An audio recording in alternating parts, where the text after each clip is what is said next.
नमस्कार दोस्तों, आप सभी का फिर से एक बार बहुत बहुत स्वागत है मेरे चैनल मिथिका में, जहां मैं आप लोगों को ऐसी नई नई कहानियां सुनाती हूं जो आप लोगों ने पहले कभी नहीं सुनी होंगी।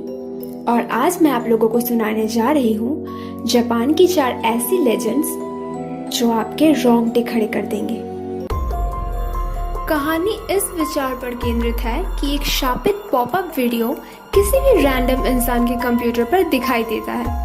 उस पॉपअप में बस एक दरवाजे की पिक्चर होती है और एक रिकॉर्ड की हुई आवाज आपसे पूछती है, क्या आपको लाल कमरा पसंद है? पॉपअप तब तक दिखाई देगा जब तक कि वो आवाज अपना सवाल पूरा नहीं कर लेती। भले ही आप उस पॉपअप को बंद कर दें, जो लोग इस पॉपअप वीडियो मैसेज को देखते हैं वो बाद में मारे हुए पाए जाते हैं और उनका पूरा कमरा उन्हीं के खून से रंगी हुई पाया जाता है। ये कहानी एक फ्लैश एनिमेशन के रूप में शुरू हुई थी, जो एक लड़के के बारे में था जो शापित था और पॉपअप वीडियो को देखने के बाद मर गया। ये कहानी और भी फेमस तब हो गई जब पता चला कि एक 11 साल की लड़की ने अपनी ही 12 साल के क्लासमेट को मार डाला है, जिसे सैसिबो स्लैशिंग के नाम से भी जाना जाता है। और उसके कंप्यूटर में ये वीडियो बुकमार्क के रूप में सेव किया हुआ था।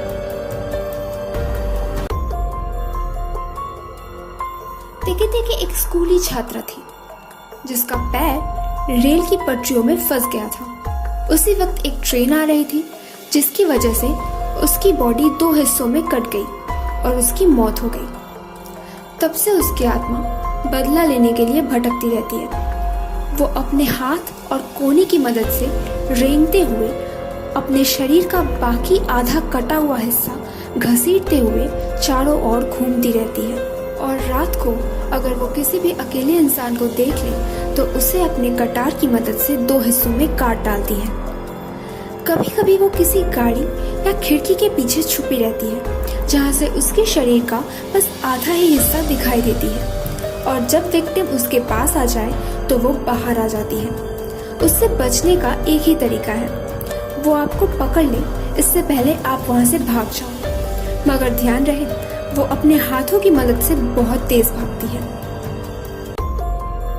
अकामांतो की भयानक कहानी कहती है कि मुखौटा पहने एक खूबसूरत आदमी की आत्मा रात को महिलाओं के वॉशरूम के स्टॉल में इंतजार करती है, आमतौर पर सबसे आखिरी स्टॉल पर। एक बार वहां जाने के बाद उसकी आवाज आपसे पूछेगा, क्या आप लाल कागज लेना चाहते हैं या नीला?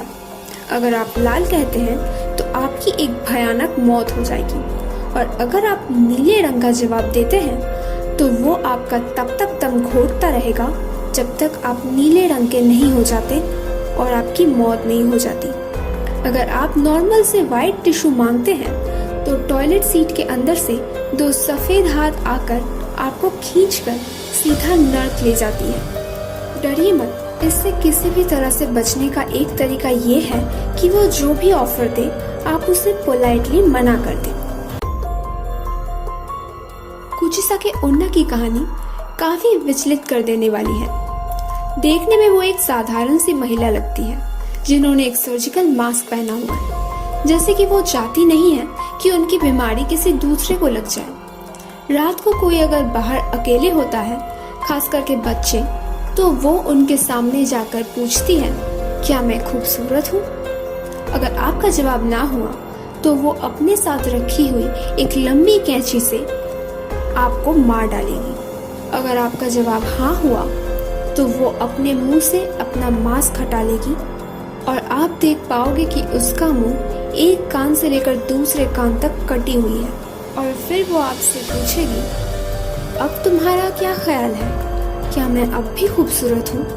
अगर आपका जवाब ना में हुआ तो आप वही मार दिए जाएंगे, और अगर आपने कहा हाँ तो वो आपका मुंह भी अपनी तरह काट देगी। कहा जाता है कि उसे भ्रमित करने के लिए और अपने आप को बचाने के लिए आप ये भी कह सकते हैं कि तुम ठीक ठाक हो।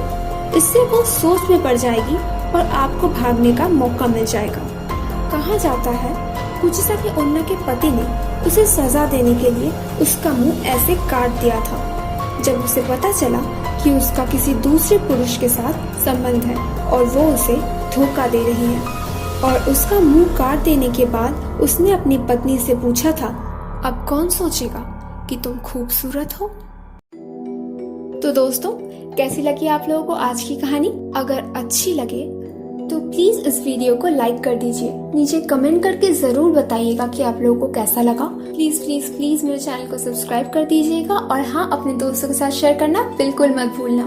मैं आप लोगों से मिलूंगी अगले हफ्ते एक और नई कहानी के साथ।